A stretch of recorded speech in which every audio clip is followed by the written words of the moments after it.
সুবহানাল্লাহ, আলহামদুলিল্লাহ। রোজার প্রায় শেষের দিকে।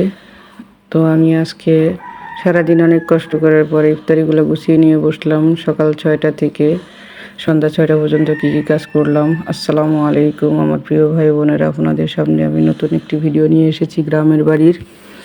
তো দেখুন, আমি সকাল একদম ভোরে ভোরে ধানগুলোকে সিদ্ধ করব। আর আমি ধানগুলো রেখে গিয়েছিলাম জানুয়ারি মাসে, যেন এখন আমি সিদ্ধ করে নিতে পারি নিজের হাতে চাউল বানানোর জন্য। তো আলহামদুলিল্লাহ আমি ধানগুলো সিদ্ধ করে নিয়েছি। রোদ আসছে, আমি ছাদে দিয়ে দিয়েছি। আর এখন আমাকে অনেক কাজ করতে হবে, ধানও দেখতে হবে। গ্রামের বাড়িতে সবসময় যারা ধান এগুলা কাজ করে, গৃহস্থ বাড়ি, অনেক কাজ থাকে। তো আমি ধানগুলো সব ছাদে দেওয়ার পরে চলে গেলাম।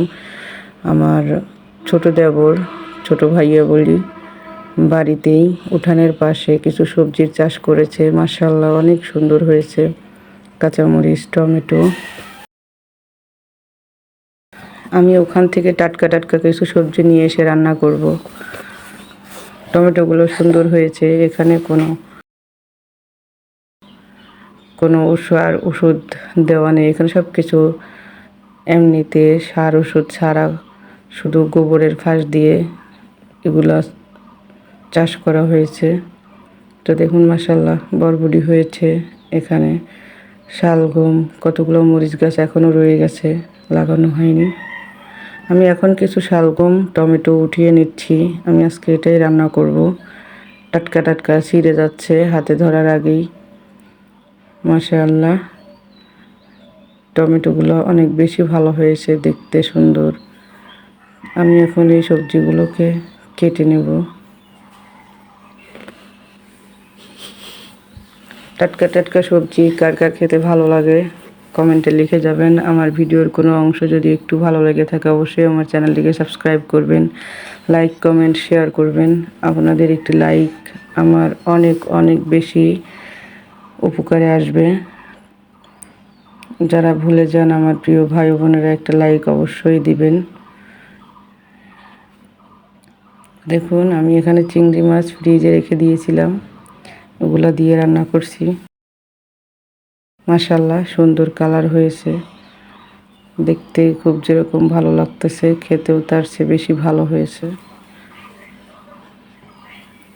আলহামদুলিল্লাহ, গ্রামের বাড়ি থাকলে এরকম টাটকা টাটকা সবজি খেতে পারে সবাই। আমার কাছে খুব ভালো লাগে।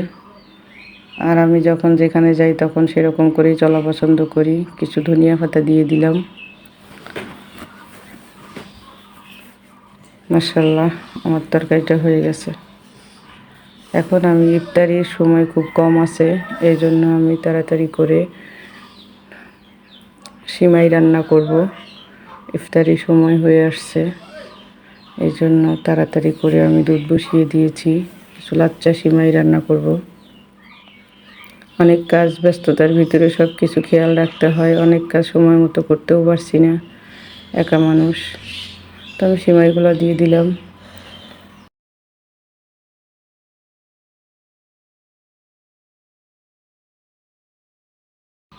হয়ে যাবে অল্প সময়ের ভিতরে, যেহেতু লাচ্চা সিমাই। কিছুক্ষণ ঢেকে রাখার পরে দিয়ে দেব কিছু কাজু বাদাম।